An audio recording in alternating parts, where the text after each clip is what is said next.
Penyebab Larissa Chow berseteru dengan Henny Rahman, istri Alvin Faiz, dipicu pesan berisi nasihat. Selebgram Larissa Chow memberikan penjelasan terkait perseteruannya dengan Henny Rahman. Rupanya pertengkaran tersebut dimulai lantaran adanya pesan permohonan maaf dari pihak Larissa.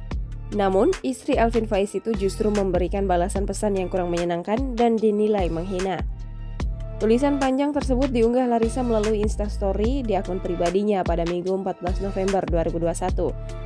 Larissa awalnya mengunggah pesan yang dikirim Henny Rahman. Dalam pesan tersebut, Henny Rahman mengaku sering disebut lebih cantik dari Larissa. Ia juga membantah sudah cemburu pada mantan istri Alvin Faiz tersebut. Kemudian, Larissa memberikan penjelasan bahwa sebelumnya ia tak pernah memiliki masalah dengan Henny Rahman. Larissa mengaku sempat mengirim pesan untuk Henny Rahman berisi permintaan maaf.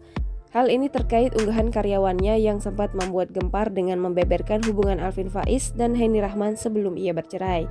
Dalam unggahannya, Larissa mengakui bahwa caranya membawa masalah tersebut ke publik tak bisa dibenarkan. Hanya saja, cara tersebut merupakan satu-satunya yang bisa dilakukan untuk melindungi dirinya sendiri. Lebih lanjut, Larissa mengaku tak pernah peduli pada bentuk fisik seseorang dan tak merasa dirinya cantik.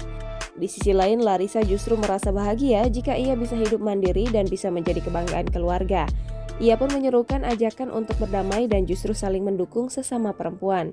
Hingga artikel ini diterbitkan, belum ada klarifikasi dari Henny Rahman maupun Alvin Faiz yang masih bungkam. Jangan lupa subscribe, share, komen, dan like ya!